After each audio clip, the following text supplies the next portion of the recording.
Hello everyone, and welcome to my first long form video. So this video will be the idiot's review of the J35A Premium. But firstly, I'd like to thank those of you who've subscribed already and those who hopefully will. This has been a really fun experiment for me so far, and I'm learning lots of new skills, so I'm definitely going to keep it going. Anyway, let's get on to the review.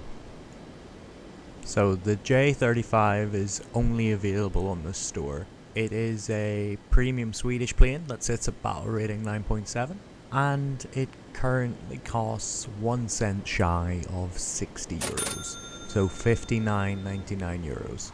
Some might say that's a bit steep as the pack only includes 2000 GE and 15 days of premium time with that.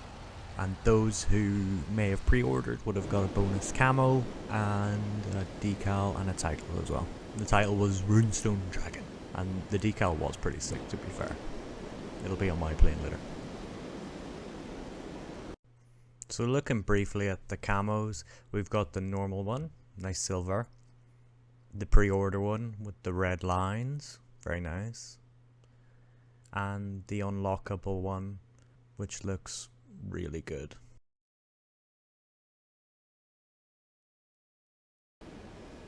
Firstly, the returns are good. You can grind quickly if you've good games due to the 678% RP boost, and the money is good, 795%, both of these with premium accounted for. As for how it flies, disclaimer, I am not a regular top end jet player. I only have 3 planes with afterburners. So this really is the idiot's guide. Reference right here, my video from the first game I played, and yes, I ripped my own wings.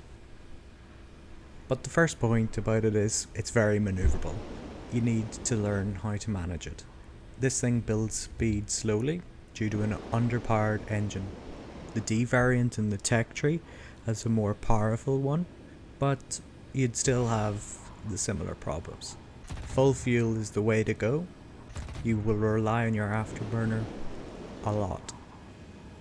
While you gain energy slowly, you can shed it quickly when you need to.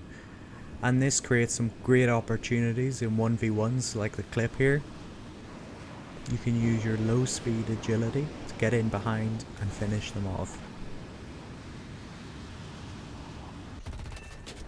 Yet at high speed, you risk killing yourself, as my little video showed earlier. Done right, you can even avoid macho magics, which is hard to do. It's mostly luck. I've managed it at least once I know of. Your primary defense is your maneuverability. There are no countermeasures, so in and up tier with all those nice missiles, oh boy howdy.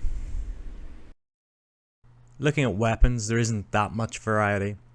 We have purely AA missiles with 4 RB-24s.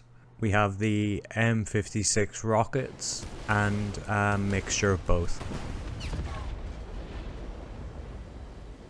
You can see here that the rockets are effective. They can pen up to 500mm, but this isn't the best plane for ground pounding. The gun loadout consists of 2 30mm cannons and they are mounted in the wing roots. This can make them a little difficult to aim. They also only have 200 rounds of ammo. This small ammo pool can mean trigger discipline is really important. While the ground targets belts could have some utility, it is best not to use them and just load air stealth. Ultimately this thing is a dogfire. Hello there. So wrapping up the weapons, you can see the missiles. They are essentially AIM-9B clones, so the RB-24 is a Swedish version of them. And they basically, yeah, anyone pulls over like 4 or 5 Gs, they can avoid the missiles, especially at longer ranges.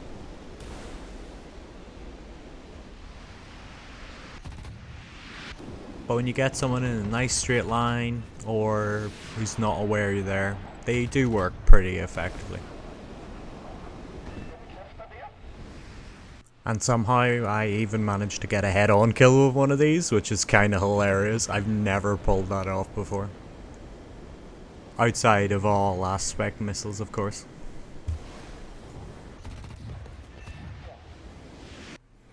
So in conclusion, is this really worth the price? Well, like all digital goods, that's really up to you. Here's some pros and cons.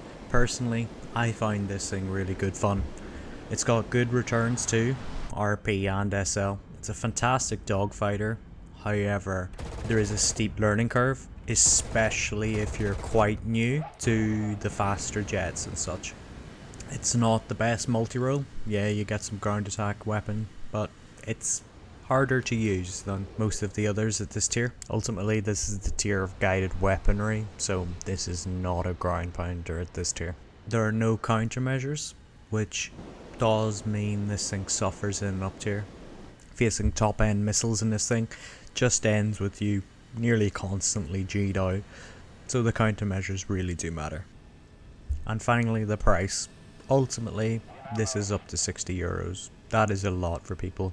If you can get it in a sale or sell stuff on the market, definitely a good one. Ultimately, I'd recommend this, but there is a caveat. You have to be willing to learn it, and it does take a while. I'm not quite there yet. Thanks for watching this, and if you've enjoyed it, please like and subscribe. I will be producing more content like this, especially if people like it. And this has been your Idiot's Review.